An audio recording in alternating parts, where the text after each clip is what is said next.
ang mga nagunang balita. Vice President Jejomar Binay wala mitunga sa Senate Blue Ribbon Subcommittee hearing ug anaa karon sa Subo.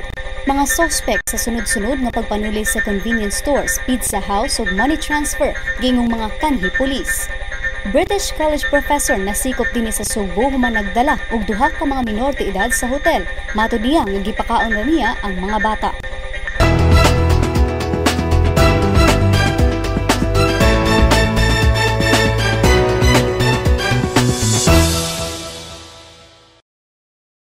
Ayong utusugbo sa mga nagsunod ning among pagsilya Webes karon Nobyembre 6, tuig 2014.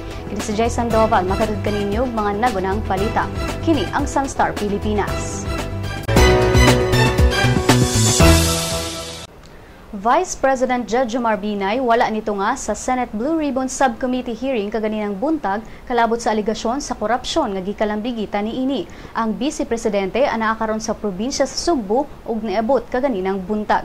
Nitambong kini sa usa ka aktibidad alang sa mga senior citizens sa syudad sa Subo. Si Binay gikatakdang makikita usab unyang hapon ni Toledo City Mayor John Henry Sani Osmeña. Si Binay giingong magpabilin dinhi sa Subo hangtod karong Sabado. Mga sospek sa sunod-sunod nga pagpanulis sa convenience stores, pizza house ug money transfer gingong mga kanhi pulis. Si Daryl Anunciado sa report. Si Cebu City Intelligence Branch Chief Romeo Santander nibutyag nga ang mga sospek sa mga ningtuli sa duha ka mga convenience stores kay mga kanhi pulis.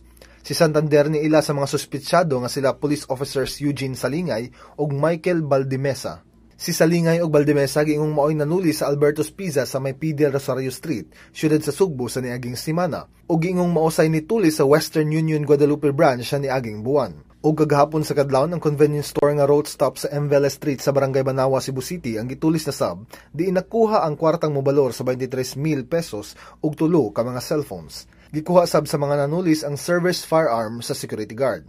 Mato ni Santander nga ang tulo ka pagpanulis gibuhat sa susamang paagi, mao nga posibleng pareho nga mga tao ang nanuli sa mga convenience stores. Dugang niya nga nakig-coordinar na sila sa tanang sanga sa Cebu City Police Office aron sa pagdakop sa mga suspitsado. Kini si Daryl Anunciado alang sa Sunstar Pilipinas. British College professor nasikop dinhi sa Subo human nagdala og duha ka minor de edad sa hotel. Matud niya nga gipakaon ra niya ang mga bata. Si Maris Puyo sa detalye. Iton nga nasikop tungod sa pagdala og mga menor de edad sa usa ka hotel dinhi sa Sugbo, ningon nga walay child abuse nga nahitabo ug gipakaon ra niya ang mga bata kay naluoy siya. Ang langyaw nga bata kay naluoy siya. Ang langyaw nga nasutang college professor sa Japan ug nagbakasyon lang dinhi sa Sugbo, gilang si Christopher John Bragoli, 57 anyos. Nasikop si Bragoli sulod sa usa ka hotel sa may Don Juana Osmeña Avenue kagahapon sa hapon.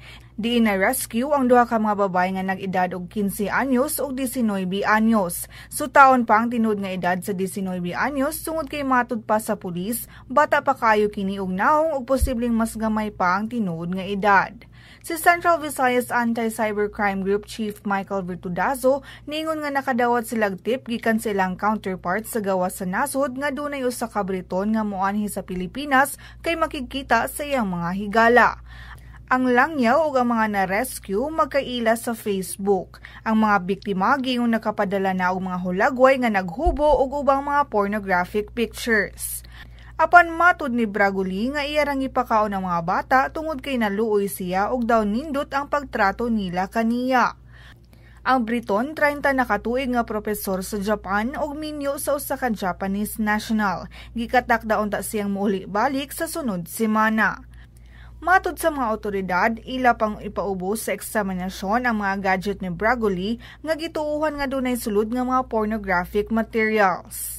Maris Puyo, Sunstar Pilipinas. House of Representatives giaprobahan ang balaodnon nga nagmando og 20% discount sa plitihan sa mga tinun-an. Sila Kapuyan sa report. Hapit nang maka-avail ang mga tinun-an og 20% discount sa tanang pampublikong transportation utilities, human giaprobahan sa House of Representatives ang House Bill 5068, usa ka balaodnon nga magtugot sa paghatag og fair discount privileges ngadto sa mga tinun-an. Ang House Bill 5068 gikatakdang mutabang sa pagpalambo sa school attendance records ug sa mga dropout rates sa mga underprivileged students.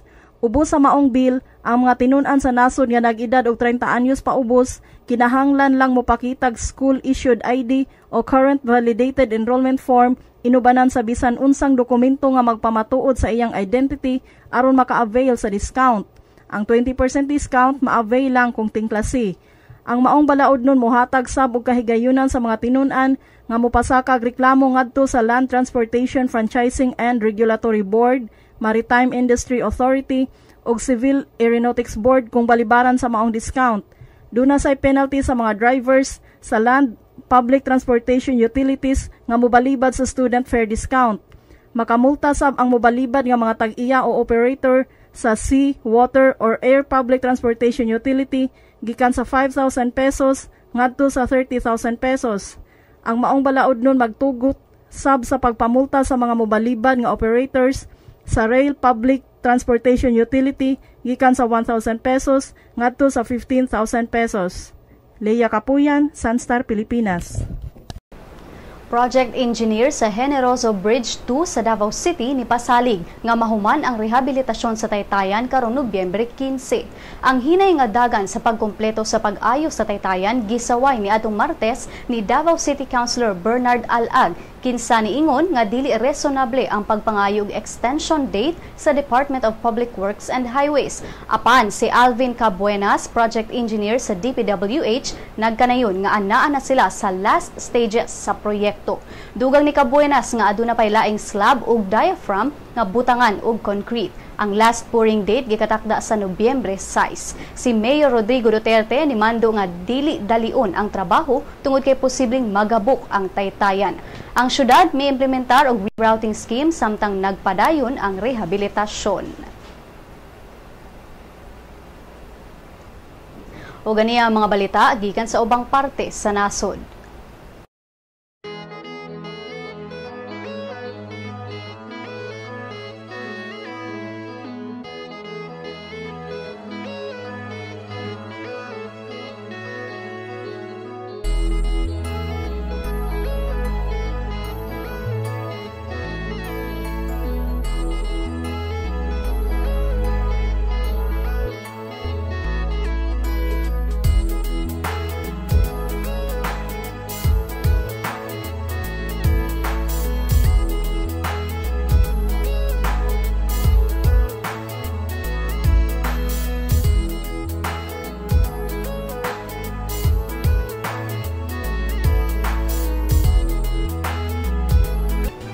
Sa atong pagbalik ang balitang showbiz.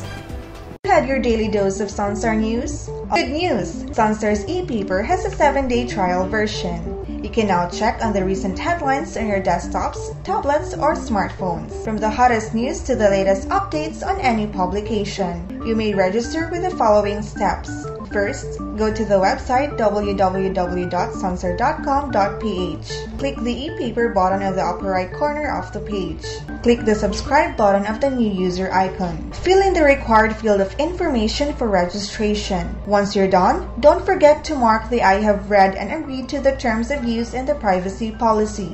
Click Next. Step 2 will let you choose your type of subscription. Since you're subscribing for the free version, click on the Sunstar Cebu free trial. Click Next. The end of the registration will lead you to the page of today's headlines. Enjoy your 7-day free trial subscription. For more information, visit www.sunstar.com.ph.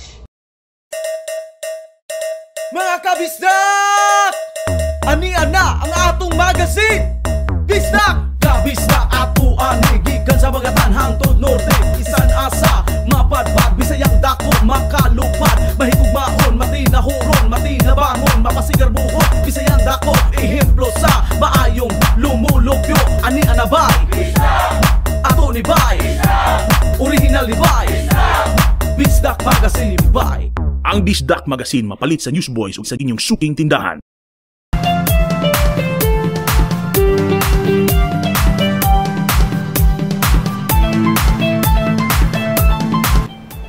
Inahan ni Sharon Cuneta nga si Elaine Cuneta mipanaw na. Sugbuanong aktor Mateo Guidicelli mubisita sa Ayala Center, Cebu karon. Si Maris Puyo sa Showbiz Chika. Namatay na ang inahan ni Sharon Cuneta nga si Elaine Cuneta sa edad nga 79 years old. Ang apo nga si Casey Concepcion ang nibuak sa maong balita sa iyang Twitter account kagahapon. Matud ni Casey nga iyang lola magduha na kabuwan sa ospital ug gikatak dauntang operahan kagahapong adlaw. Dugang pa sa aktres nga iyang lola ang rason nga nung niapil siya sa showbiz. Kay malipay kaayo kini makakita niya basta mag-perform siya sa stage o sa TV.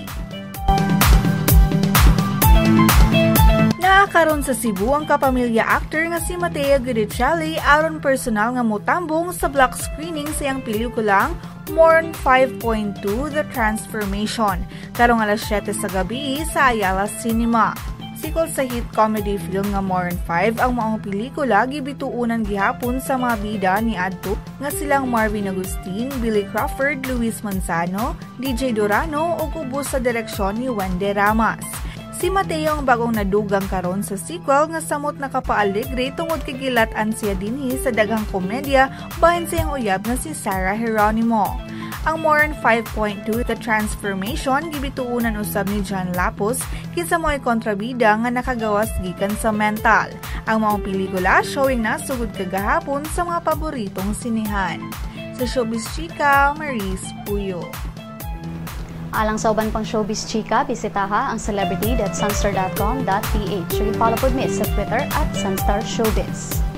Sa Lotto results, wala pa'y nakadaog sa mga premyo sa 655 Grand Lotto o sa 645 Mega Lotto sa mga bula kagabi. Bulahon unya ang 649 Super Lotto o 642 Lotto.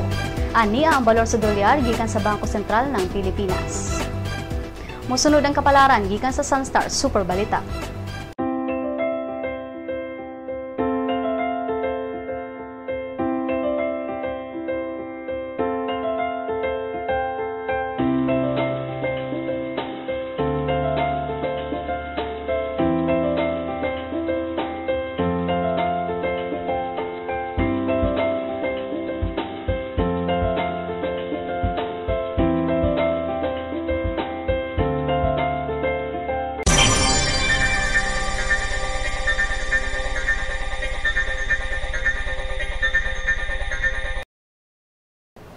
Dinhi natapos ang atong mga balita karong adlaw. Alang sa dugang pang updates, bisitaha ang www.sunstar.com.ph.